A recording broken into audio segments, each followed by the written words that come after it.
अस्सलाम वालेकुम नाजरीन, आज 7 मार्च है और मैं आपका दोस्त नदीम अकरम हाजिर हूं मिडल ईस्ट की 16 बड़ी अहम खबरों के साथ। दोस्तों, इस वक्त हालत बेहद संगीन और तेजी से बदलते नजर आ रहे हैं। कहीं ईरान इजराइल के बीच हमले तेज हो रहे हैं, कहीं हिजबुल्लाह के ड्रोन और मिसाइलों की खबरें आ रही हैं, तो कहीं खाड़ी के अहम तेल इलाकों में धमाके और आग की खबरें सामने हैं। साथ ही अमेरिका, फ्रांस और दूसरे बड़े मुल्कों की फौजी हलचल ने इस जंग को और ज्यादा खतरनाक मोड़ पर लाकर खड़ा कर दिया है।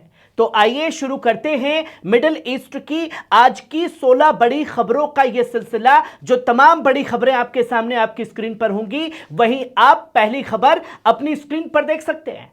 इजराइल की नई तैयारी, ईरान पर बड़े हमलों का ब्लूप्रिंट जो है वो जारी कर दिया गया है।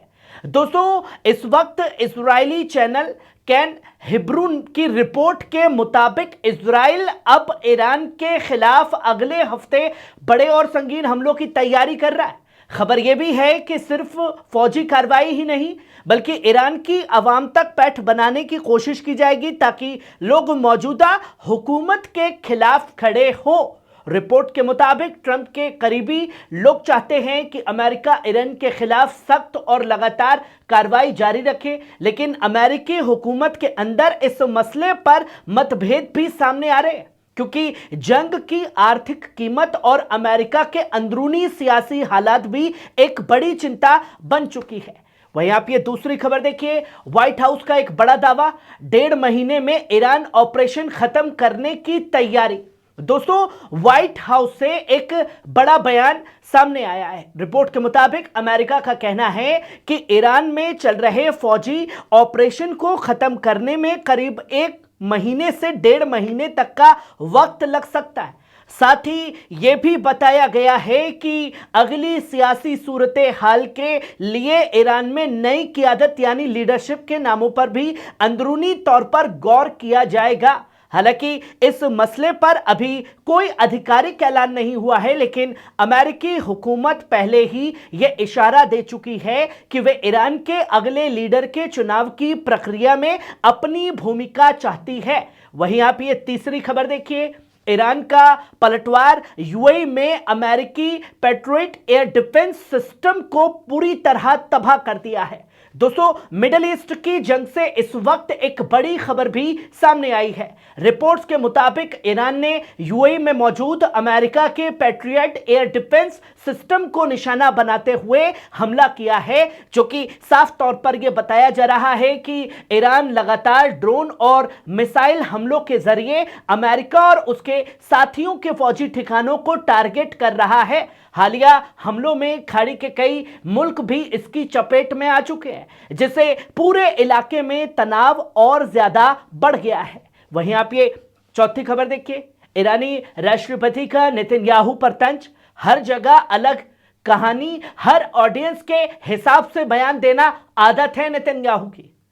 दोस्तों, ईरान के राष्ट्रपति मसूद पेजेश्किन ने इजराइल के वजीर आजम बेंजामिन नेतन्याहू पर तंज कसते हुए कहा है कि नेतन्याहू हर जगह अलग अलग बयान देता है।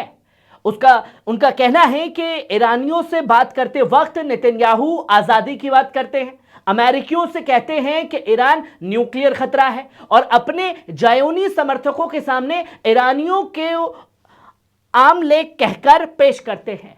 ईरानी राष्ट्रपति ने इसे ऑडियंस के हिसाब से बनाई गई सियासी धोखाधड़ी स्क्रिप्ट बताया है।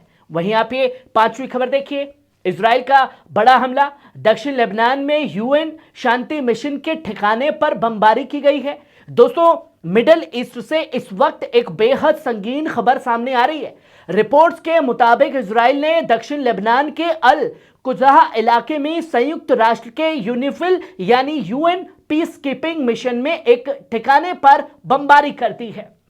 बताया यह जा रहा है कि हमले में यूएन के कुछ शांति सैनिक जख्मी हुए हैं और हालात काफी तनावपूर्ण बने हुए हैं।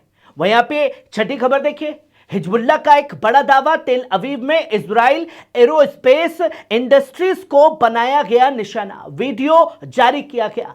दोस्तों, लेबनान की तंजीम हिजबुल्लाह ने एक नया वीडियो जारी किया है जिसमें दावा किया है कि तेल अवीव में मौजूद इजराइल एरोस्पेस इंडस्ट्रीज कंपनी को निशाना बनाया गया है।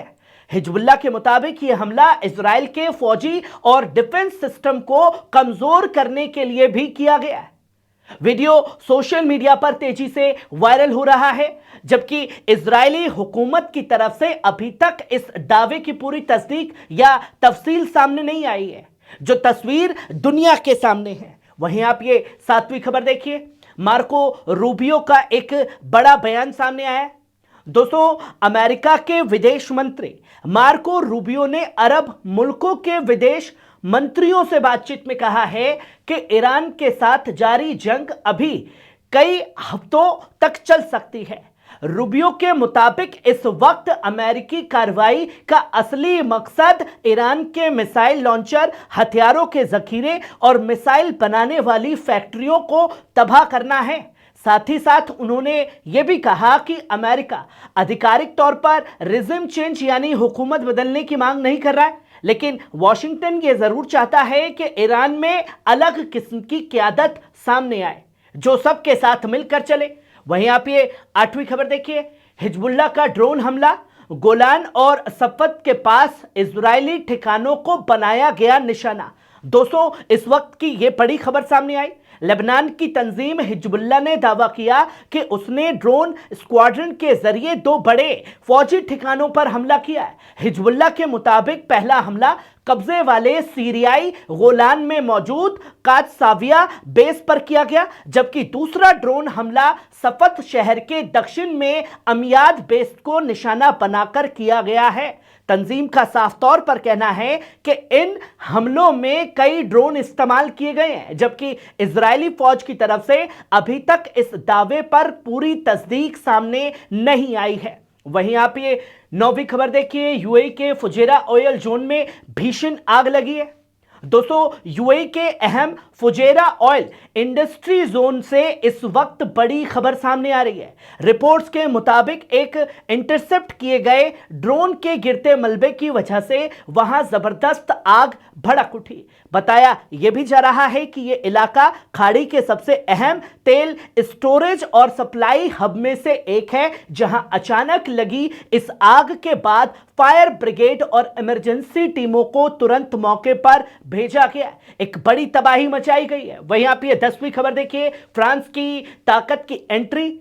दोस्तों, मिडिल ईस्ट के बढ़ते तनाव के बीच फ्रांस का ताकतवर एयरक्राफ्ट कैरियर चार्ल्स डी गाल अब मेडिटेरियन समंदर में पहुंच गया है। रिपोर्ट्स के मुताबिक इस जहाज के साथ कई जंगी जहाज और फाइटर जेट भी तैनात हैं, जो पूरे इलाके में फौजी मौजूदगी को और मजबूत कर रहे हैं। माना यह भी जा रहा है कि मिडिल ईस्ट में बढ़ती जंग और तनाव को देखते हुए फ्रांस ने यह बड़ा कदम उठाया है, जिससे इलाके की सियासी और फौजी सूरत हाल और ज्यादा गर्म हो सकती है। वहीं पे 11वीं खबर देखिए, इजरायली मीडिया का एक बड़ा दावा सामने आया।